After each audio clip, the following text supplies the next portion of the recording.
The New Bedford Symphony Orchestra has redefined what a musical institution can and should be by working to expand access to classical music to audiences from all backgrounds, taking their music beyond the concert hall with performances at breweries, libraries, churches, parks, schools, and community festivals. The institution has also developed a new composer diversity database to help teachers expose their students to a broader variety of composers and music. Joining me to discuss those efforts and the orchestra's upcoming season finale are the New Bedford Symphony Orchestra President and CEO David Prentice and Director of Education Terry Walkowitz. Thank you so much. Thank you. Glad to be here. Well, David, let me start with you and redefining what an orchestra could be. I think we all have a conception. It has to be big, and it has to be in a concert hall, and we have to know the music. Is that what an orchestra is? For a long time it has been, but that doesn't mean it has to be that way forever. And as you, I'm sure, know, lots of orchestras around the country are questioning, what the future is for classical music and for symphonies. And we're trying to find new ways to connect with people, to bring this great music to new audiences. And so at the New Bedford Symphony, we've taken this very seriously for many years and have really made it a primary focus of what we do. And so we've introduced many new programs, new ways of doing concerts, new types of concerts. And we see, over time, we start to figure out what works and what people will respond to. Well, Terry, let me bring you in, especially from the educational component. I know from years of covering the arts that people get very intimidated by big forms like classical music. And how do we make it so that everybody understands this is for you and there isn't any particular way you're supposed to hear it or experience it? I think that our focus has always been on making connections between the music and everybody's everyday lives. And I think that's the key, is seeing that music is such a big part of our environment. It's such a big part of children's lives and their learning. And by showing them those connections, they realize that they already know so much about the music. So I think that's been a key component both for the orchestra and essentially through running a thread running through all of our education programs. In what ways do you find they already know the music? Well, by making connections to things that they already experience within their world. For example, understanding in a program that we did years ago that animals move, and as they move, their limbs strike the ground in different gaits, and those gaits have rhythmic features to them. And those same gaits, those rhythmic features in the gaits, are found all throughout our music. So by making a connection that you could be walking outside or looking out in your backyard and you see some tracks on the ground, and you look down at those tracks, and the rhythm that was created in that environment is also just all throughout classical music. So understanding that these are very intuitive, and they're very much connected to things that we experience every day. Well, David, on that notion of looking at things and understanding them perhaps a little bit more unconventionally, what happens when you begin to bring the musicians out of the concert hall? And as I mentioned in the intro, libraries, breweries, really fun places. Right. The musicians love it. And the people that show up, audiences, new people, they really love it too. We do a concert called Symphony on Tap in an old mill building, a 65-member orchestra, but we don't have any seats. We just create a club atmosphere, high top tables, bar, food, and the audience can just stand completely around the orchestra. And so they're literally, 5 to 10 feet from the musicians. And the audience loves it, and the musicians love it too, because they might, talk a little bit in between the pieces. It's very informal. And the connection that they have and the type of questions they might get or the comments that they get directly from the audience, they love it. I mean, they work so hard and have put so much passion into their craft of being musicians. To have that immediate type of connection with the audience is something they really love. Well, where did you start to get the confidence to take the orchestra out of its main environment? Yeah, confidence might be an overstatement, right? We knew we had to try new things. And so, of course, you kick around ideas, you look at what other orchestras are doing, and you say, what might work in our community, and what would be the way that we would do it as the New Bedford Symphony Orchestra. And New Bedford is famous for its old mill buildings. The one that we have looks out over Buzzards Bay. It's a beautiful view. And we said, this one might work. And so you take a calculated risk, right? Because there's a financial commitment to put on a full orchestra concert. And we price it in a very inviting way because we're trying to attract younger and new people.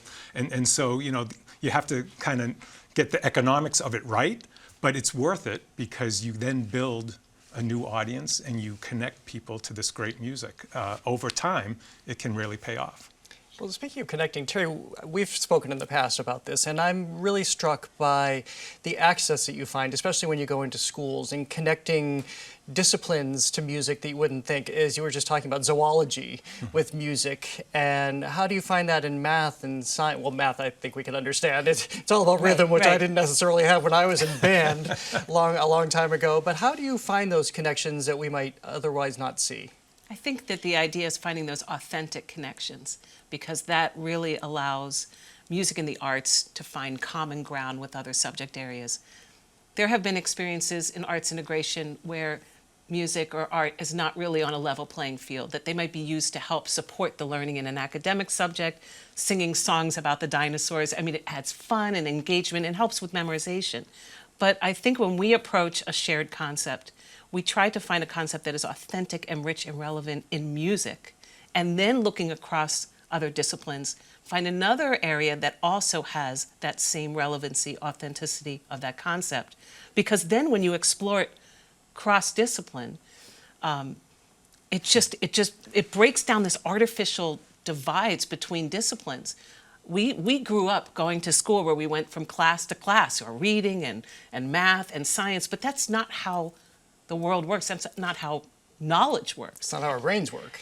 And exactly, except as adults, maybe we get a little too modular, but finding those authentic connections, because then when you are exploring a concept that is shared across disciplines through music and these other subject areas, students get a deeper, more flexible understanding than they would have by just studying it in one subject alone, whether that was just music or just the other academic subjects.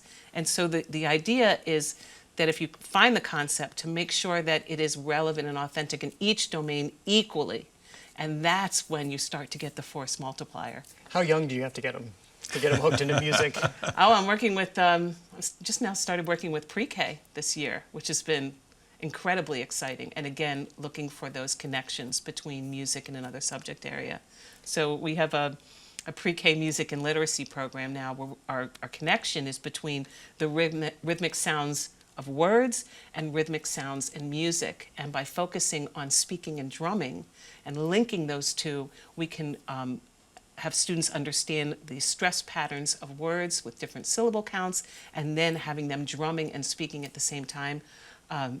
It's been incredibly fun for me to work with these really, really little ones.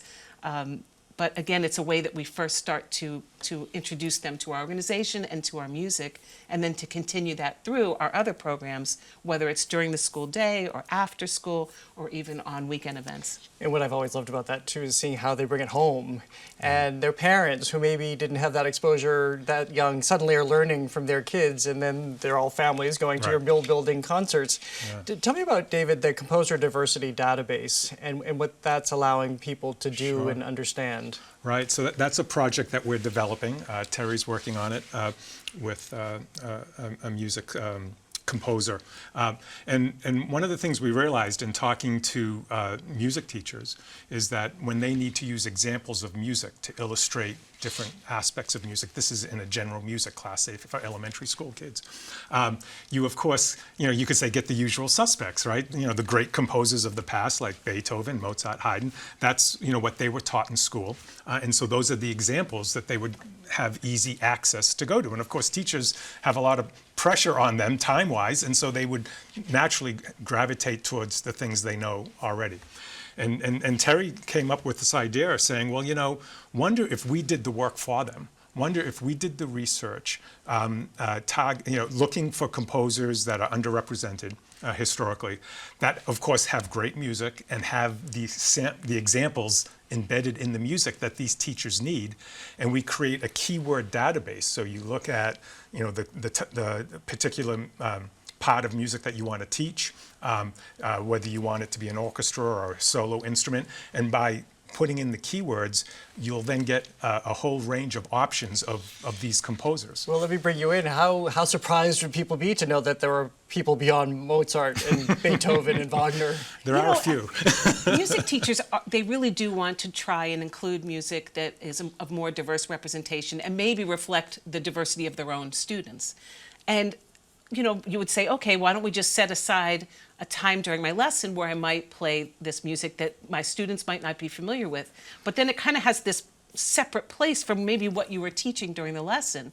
So there's really not a way for them to take a concept like maybe they're teaching a binary form, or maybe they're teaching the concept of an ostinato or a canon, and then to be able to search based on what their lesson topic is going to be to find composers who are the best examples for those concepts they're about to teach. So the reason I don't think anybody has done this is there's no shortcut. Like you just can't, like you have to listen to every piece. We have a series of 84 keywords that represent what music teachers teach their students. And so we listen to the piece of music and we say, what are the headlines? I mean, obviously there are many musical elements that'll be present in a piece of music, but if I had to pick like the 5 top headlines, that this is the best example if you want to teach your students about a specific musical theory or compositional concept. And it's extremely time consuming, but I think what it's going to allow teachers to do is to seamlessly integrate a more diverse representation of repertoire into their lessons, their actual lessons. And then I think for the teachers too, when at school we just didn't learn about a lot of these composers. We had Mozart, Beethoven, Tchaikovsky, but now we're going to have this resource for teachers that will be free and available. And shared, yeah, which is wonderful. What's coming up? You have a big concert coming up, the big season finale. Unity and Peace is the theme? Yeah, it's this Saturday night at the Zeiterion Performing Arts Center in New Bedford. We're performing 3 pieces, Valerie Coleman's Anthem of Unity, Umaja, and Beethoven's Great Piano Concerto No. 5, The Emperor, with pianist Alexander Ksatia, who's performed with us in the past. He played Shostakovich with us during the pandemic, surrounded by fiberglass and the orchestra, and it was incredible. So we've invited him back to play the great piece by Beethoven.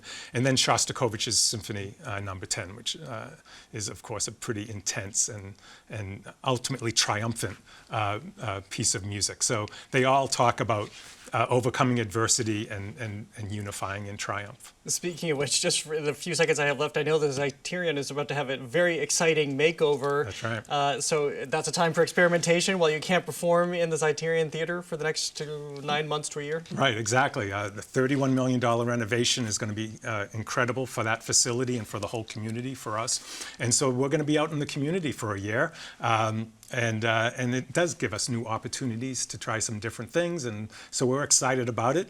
And then we'll be very excited to get back to a brand new, renovated facility. Well, thank you for changing the notion of what things that we have just come to expect as same old, same old. Congratulations on the work you're both doing. Thank you Thanks so very much. much.